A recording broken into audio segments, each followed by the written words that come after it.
Hola, ¿cómo estás? Muy bueno. Es el chapter 9. Cinco de Mayo party time. Inquest number 1250 and CS 14. I don't speak much Spanish. The United States of America is considered the melting pot of the world. Its residents coming from many different cultures, races, religions, and backgrounds. Some cultures melt and blend easier than others do. I have always thought of the melting pot as a cooking utensil used in the making of a mulligan or stew, not a container for melting and mixing metals. I always thought about the large pots down on the river, hanging over an open flame, with anything and everything from squirrel to squash in them. I never cared much for stew, and always wondered what the big deal was in using that analogy to describe America. I assume the analogy suggested that Americans all come together to create a special flavor, the melting pot, the stew pot, giving off the sweet, spicy aroma of roasting chili peppers and spices and vegetables and roast beef or whatever unfortunate animal ended up in the pot. I could see some giant with a wooden paddle stirring the pot of American humanity, kind of cannibalistic. The various cultures and people add spice to the stew pot. Many of those who venture into the New World expect to enjoy the benefits and privileges of American society while holding on to their own history and culture. Others come to America with the attitude that the USA is in need of what they have to offer. Most are searching for a better life for themselves and for their children.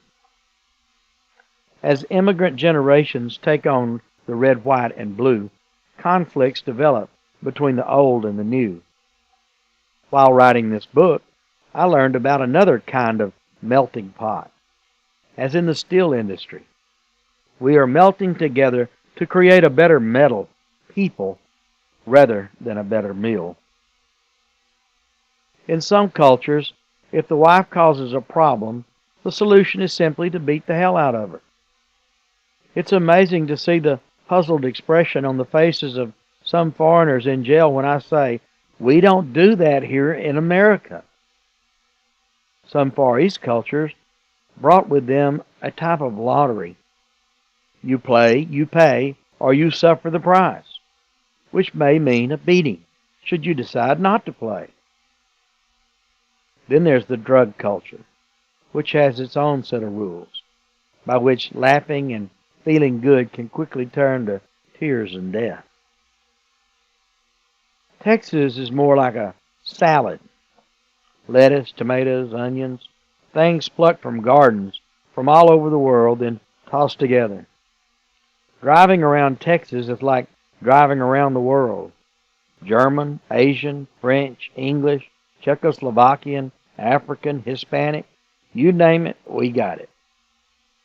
The Gulf Coast, mountains, plains, the big thicket, swamps, deserts, pine forests, rolling hills, and flatlands, all mingle with industry, farming, ranching, mining, and retirement centers. Then add crude oil. Then you have a recipe for Texas living. From Houston, the fourth largest city in the United States, to Winona, with a single blinking traffic light, there's a place for everyone. You can travel to world locations of Moscow, Paris, New London, Sudan, China, Germany, and Turkey. You can even go to White House, where I'm the municipal judge, and never leave the state of Texas. When you enter the Lone Star State, you're greeted with 6 flags: French, Spanish, Mexican, Texas, Confederate, and that of the United States.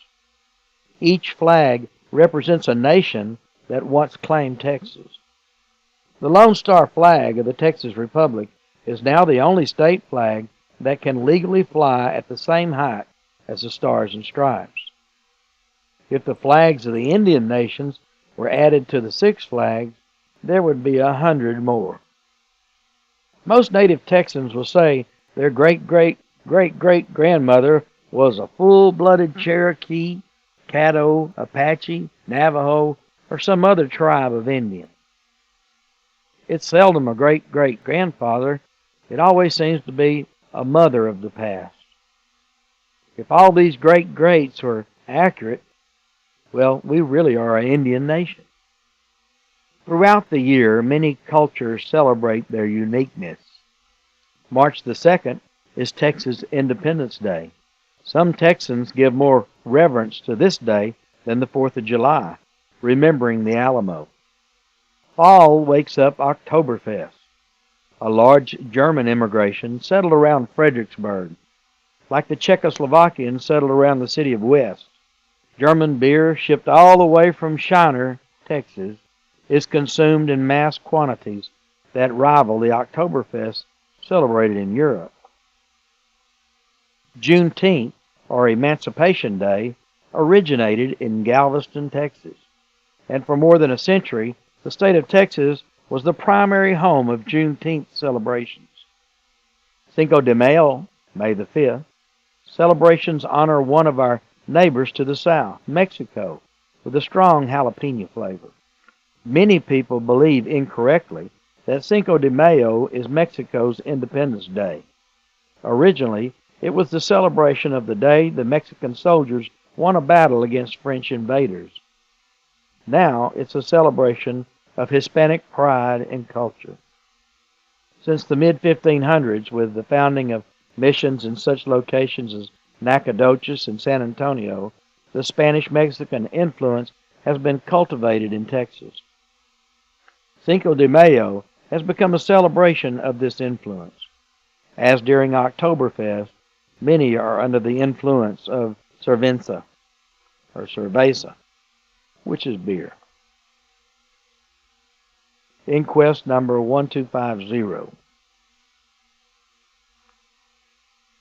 Judge, we need you. The city police department dispatcher telephones to tell me. 1600 Guadalupe Street. Looks like a suicide. It's 11 o'clock at night. I'm on my way, I reply. Cinco de Mayo celebrations are happening all over the country. Hundreds of homes are cooking and eating tamales, enchiladas, chicken mole, chili, red sauce, and green sauce, and grilling everything you could imagine. Hispanic people like to eat, sing, dance, and shoot their guns during celebrations, especially Cinco de Mayo. The old-timers remember the days when there were no fireworks. Celebrating means taking your firearm, pointing it towards the sky, and firing away. Rifles, shotguns, pistols, the bigger the bang, the better. At the house on Guadalupe Street, the celebration is stopped. I arrived to see brightly colored piñatas pregnant with candy dangling from tree limbs. The piñatas wait to be battered around by the blindfolded children, then explode with sweet rewards when one of the kids hits just the right spot. They gently sway in a light breeze. All is quiet. The breeze brings the aroma of various spices to my nose, reminding me of the many Hispanic weddings that I've officiated. At Hispanic weddings, the magistrate or official is treated royally, often seated at the head of the table and served while others get in line for their Mexican feast. I'm not sure if it's an expression of honor or if the partygoers want me to finish and leave so they can do some serious drinking. I have officiated at several weddings where I know speaky Spanish and they know hablo English, but when the ceremony is complete, they are husband and wife, and the food is always wonderful. It's hard to come home and pretend not to be hungry when Faith has a hot meal waiting. In the backyard on Guadalupe Street stands a small mountain of recently emptied beer cans. Many aren't quite as empty and present the thick aroma of fermented hops. Alcohol and guns do not mix. Many arguments have been initiated by a drunk and ended with a gunshot. Then, realizing what happened, desperately regretting it, the drunk calls or goes to the police with head in hands, tears in his eyes. I killed him, her, them. I just wasn't thinking. So much for the right to remain silent. Wasn't thinking is exactly what results with too much alcohol. Tonight, an old Mexican señor lies on his back in the grass with a blank stare. His eyes look to the dark, star-speckled sky. His arms are stretched away from his body, at perpendiculars forming a cross. One hand holds a beer can, the other an old .32 revolver. A pool of blood forms a maroon halo on the ground beneath his head. There are no other notable injuries. There's the possibility of a cover-up, a death made to look like a suicide. Somebody may have lost control. Someone was jealous, or a bet was lost, or won, or someone owed money, or someone did not keep his word. Maybe someone lied, or laid with the wrong girl, or someone stole somebody's beer or dope. All these are common motives to kill, especially if they're drinking and not thinking. The exit wound, the size of a quarter, is at the top back of the man's head. The entrance wound is in the roof of his mouth. Entrance and exit wounds are very important in an investigation. Witnesses tell you what they think happened and what they think they saw. Wounds give you angles and possibilities, and they can verify or discredit what witnesses say. A contact gunshot wound leaves the marking of the barrel with a small amount of powder burn around the entry. As the distance from the barrel to the skin is increased, so is the diameter of the powder burn, until the distance is such that it would no longer be considered a contact gunshot wound. Small caliber pistols have less gunpowder and thus less explosive gas. The bullet does the damage. In larger caliber weapons, the explosive release of gases produced by ignition of the gunpowder can do more damage than the projectile, especially in a contact gunshot wound. A firecracker going off in your hand is painful, not because of the impact of the paper compressed around the gunpowder. It hurts because the hand catches the resulting rapid expansion of the gases.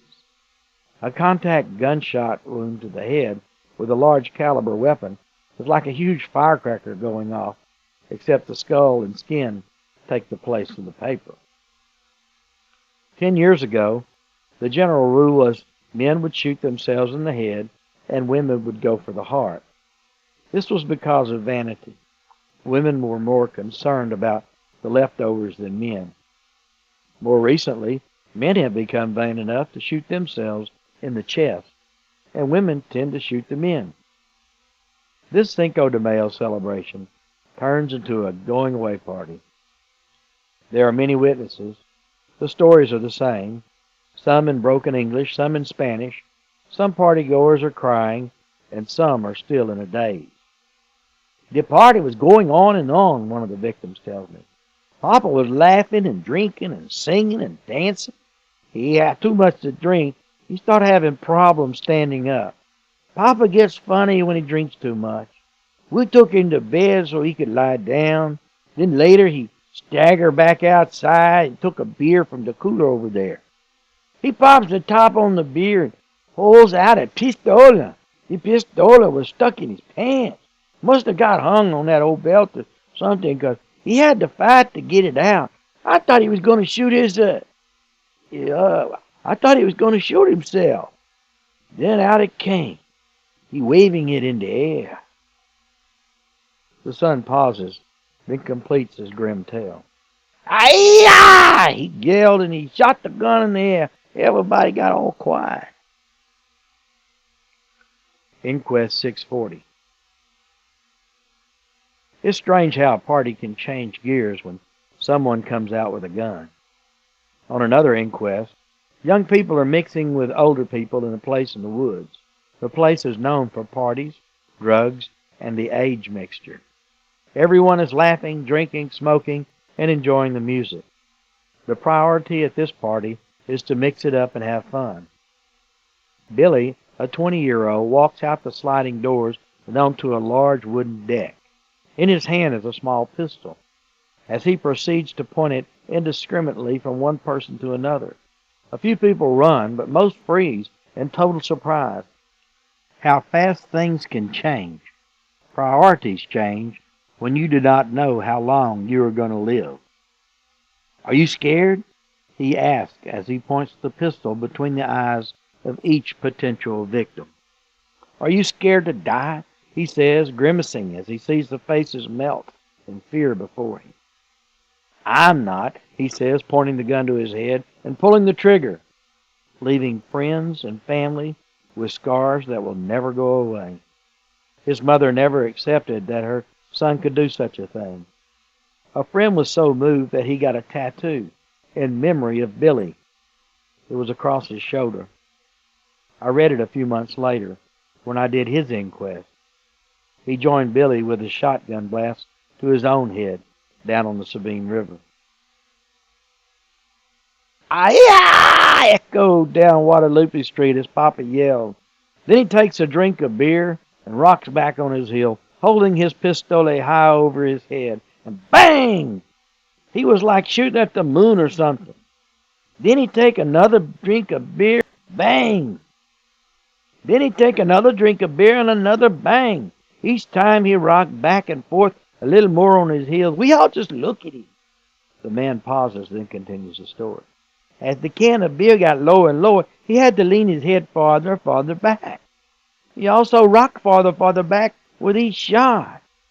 Both drink and gun. Papa, you can't do that here. We're in the city. But he don't listen. He keep on drinking and shooting. Then he stopped. He looked at the beer, and he looked at the gun. He looked confused. He looked at the gun, then looked at the beer.